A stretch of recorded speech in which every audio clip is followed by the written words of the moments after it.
Hi everyone! In this video, you'll recall about the fundamentals of algebra that will help you solve functions. This is Miss Princess Joy Bugambal, and I will be guiding you all throughout the course in general mathematics. If you have any problems, questions, or clarifications, please do leave a comment and I'll be glad to assist you. Let's have first real numbers.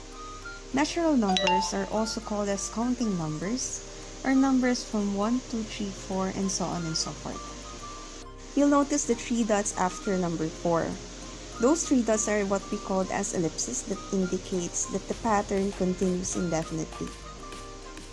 Whole numbers are numbers from 0, 1, 2, 3, and so on and so forth. That is the counting numbers together with 0. For the next one, we have integers. Integers have positive and negative numbers including 0. And it continues indefinitely. For rational numbers, a number that can be expressed as the quotient a over b, wherein b should not be equal to 0 of the two integers. For irrational numbers, unlike rational numbers, these are neither determinate nor repeat. Now let's have the next one, rules of exponents. So this is very important in dealing with algebra. It is necessary for us to memorize each of the rules for us to simplify and evaluate expressions correctly. So the first rule of exponent is product rule. It states that if m and n are positive integers and a is a real number, then a raised to m times a raised to n is equal to a raised to m plus n. Next is power rule. If m and n are positive integers and a is a real number, then a raised to m raised to n is equal to a raised to m times n. The next property is powers of product. It states that if m is a positive integer and a and b are real numbers, then ab raised to m is equal to a raised to m times b raised to m. For quotient rule, it states that for any non-zero number a and any positive integers m and n, then a raised to m over a raised to n is equal to a raised to m minus n. Next is we have powers of quotients. It states that if n is a positive integer and a and c are real numbers, then a over c raised to n is equal to a raised to n over c raised to n, as long as c is not equal to 0. The next one is negative power. It states that if n is a positive integer and a is a non-zero real number, then a raised to negative n is equal to 1 over a raised to n, if a is not equal to 0. And for the last one, we have zero power. States that if a is a non-zero real number, then a raised to 0 is equal to 1. Now, I prepared some videos for the applications of the following rules that I have mentioned a while ago. So I hope these videos and computations will help you to understand or comprehend the properties that will be necessary for solving the functions in my other videos.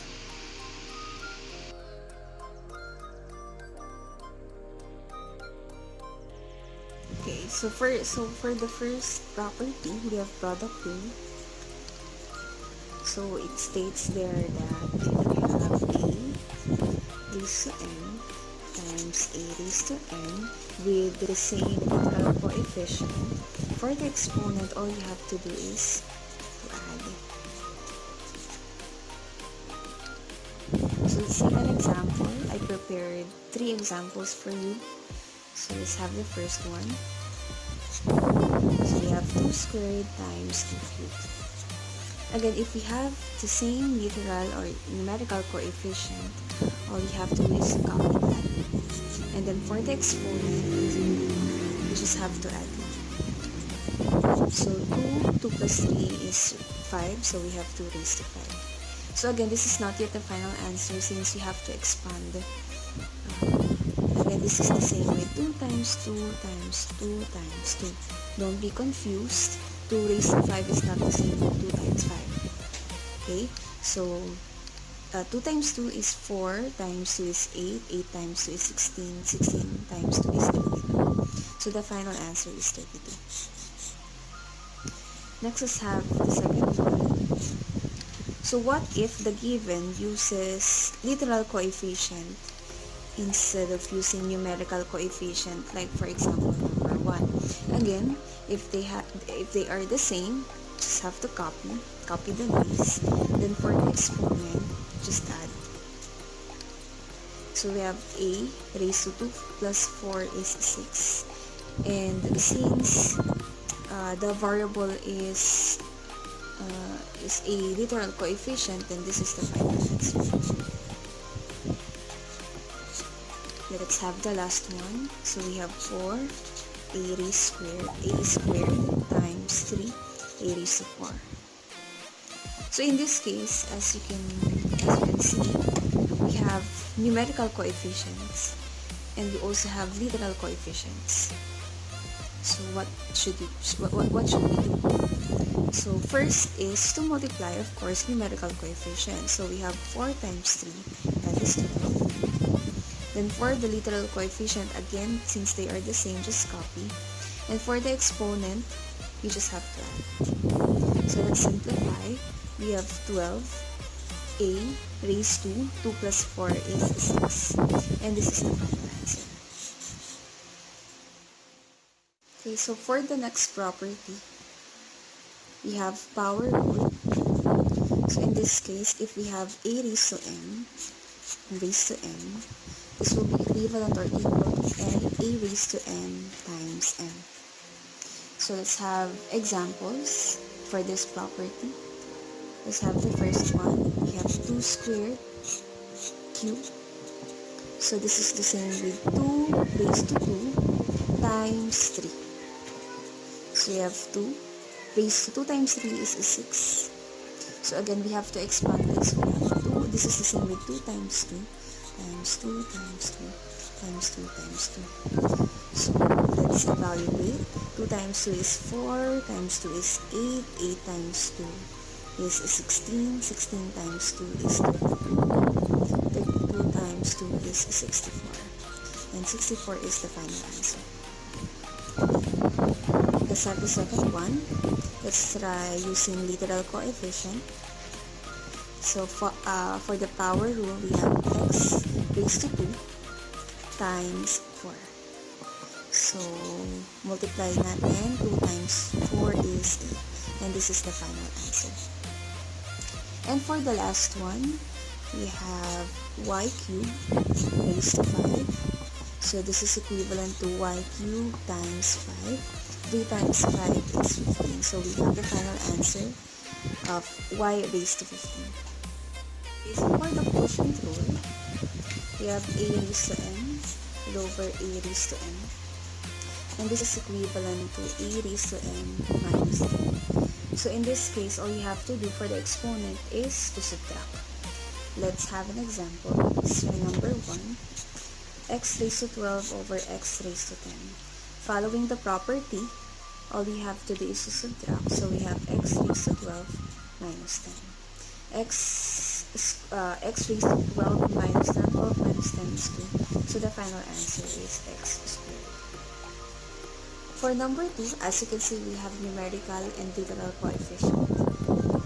So first things first, let's simplify the numerical coefficient. 10 over 5 is equal to 2. So for the exponent, we have x raised to 5 minus 2. So we have, as the final answer, we have 2x.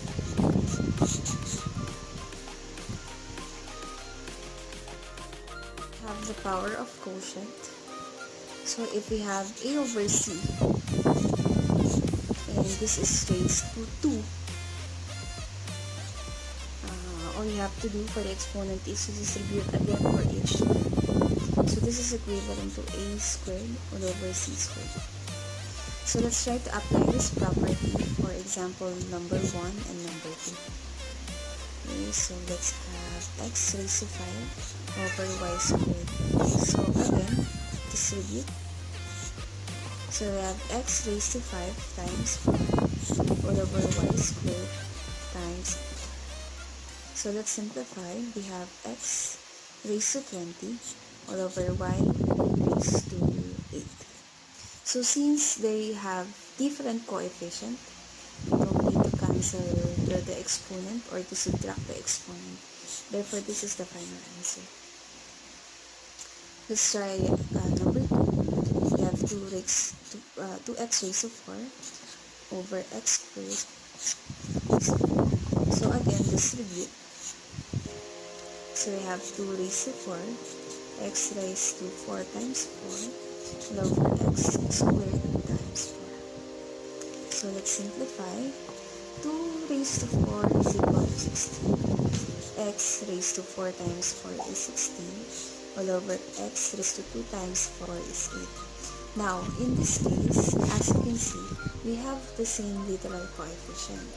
So you have to simplify this term. So 16, if you expand x raised to 8 and x raised to 16, you can cancel out 8 x's. So in this case, you are left with 8 power. So the final answer will be 16x raised to 8. Let's have negative power. So for this property, we have a raised to negative n. So if you encounter negative exponent, all you have to do is to get its reciprocal. So we all know that every coefficient or every variable has a denominator of 1. So for its reciprocal, we have 1 over a base n. So let's have an example. Let's have number 1. We have a raised to negative 4. So since we have negative exponent, you have to get its reciprocal. So we have 1 over a raised to 4. And this is the final answer. So for the negative power, it usually came from the quotient rule. So if you got a difference of negative exponent, this will be the next step. You have to get its reciprocal. So let's have number 2. We have a raised to 5 over a raised to 7. Again, this is for quotient rule. So let's evaluate. We have a raised to 5 minus 7. So 5 minus 7 is negative 2. So we got a negative exponent. So the next step is to get its reciprocal. So we have 1 over a squared. And this is the final answer.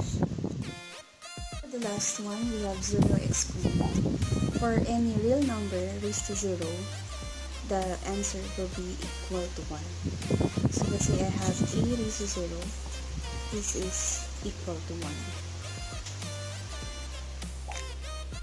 So guys, this is the first part of our review on fundamentals of algebra. We learned about the properties or the rules of exponents and some terms needed for real numbers. So that's it. Thank you for watching and I hope to see you next time. This is MATHerrific.